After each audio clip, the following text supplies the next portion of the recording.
Alors bonjour à tous, je m'appelle Jonathan Souyed, j'ai 23 ans et donc je viens de Paris dans le 19e arrondissement.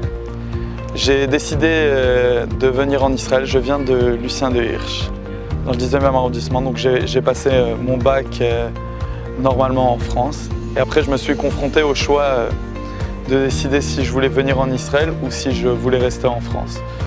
Et donc pour diverses raisons, j'ai décidé de venir en Israël. Alors pourquoi venir en Israël? Parce que déjà pour des raisons idéologiques, le fait d'être en Israël, d'être à la maison, de rejoindre son peuple et de faire partie de cette belle histoire que le peuple juif écrit. Je dirais aussi que le fait de venir en Israël à 18 ans après le bac, alors qu'on a vécu toujours chez ses parents, c'est un grand pas pour l'indépendance. Ça permet de passer à l'âge adulte et de se prendre en main et de vivre sa propre vie et ne pas être dépendant des choix des autres et de choisir pour soi-même. Et donc le premier choix que j'ai pu faire pour moi-même, c'est celui de venir en Israël et plus spécialement de venir au Machon Meir. Alors pourquoi je suis venu au Machon Meir? Le Machon Meir, je trouve que c'est un organisme massa qui permet de concilier énormément de choses en même temps.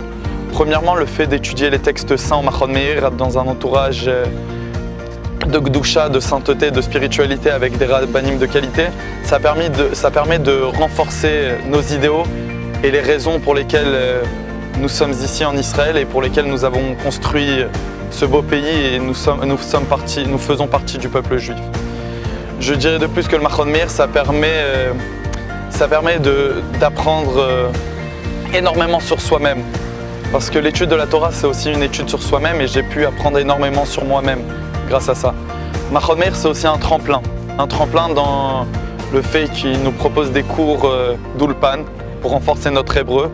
Une des principales difficultés et un des principaux obstacles à une alia réussie, ainsi aussi que de passer les psychométriques. J'ai pu parallèlement au Machon Meir passer les psychométriques, ce qui est une étape obligatoire afin de rentrer dans les universités israéliennes.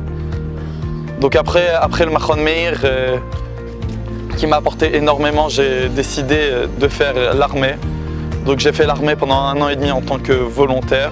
J'ai servi dans l'unité combattante de Nahal et j'ai pu donner énormément à mon pays comme il a pu me donner pendant cette première année. Après, j'ai décidé de prendre des groupes. J'ai pris des groupes de par la Chavaya israélite. Donc je me suis occupé du bac bleu-blanc, j'ai pris des groupes de Sarel, le volontariat, et j'ai pu énormément renforcer mon contact avec les jeunes Français, écouter tout ce qui est dit, les craintes, mais aussi les attentes d'Israël, et j'ai pu justement voir ce que moi-même, ce dont j'avais peur et ce que je voulais en venant en Israël. Donc ça m'a énormément appris sur moi-même. Et donc maintenant, après toutes ces étapes, j'ai commencé mes études à Ben Troumi, donc IDC, mais côté israélien, en diplomatie, stratégie et politique. Alors moi je considère qu'une des plus belles façons de rendre à mon pays, c'est justement d'être inscrit dans sa politique et de pouvoir contribuer à l'avancée diplomatique du pays et d'Israël à l'international et aussi en Israël. Et donc aujourd'hui je suis très heureux de tout mon parcours. Je ne considère pas que j'ai perdu du temps malgré le fait que mes amis qui ont mon âge sont maintenant en fin de master. Je suis très content parce que je sais moi-même, et même mes amis le savent, que j'ai acquis une expérience et que j'ai eu un parcours de vie qui diffère et qui m'a porté énormément, même si ce n'est pas d'un point de vue études. Et je sais que maintenant que je suis dans les études et que je vais continuer, je vais avancer, je vais pouvoir prendre tout ce que j'ai appris avec moi et ça va me permettre d'avancer et de me construire moi-même et réussir ma vie en Israël. Et pour tout ça, merci le Machon Meir.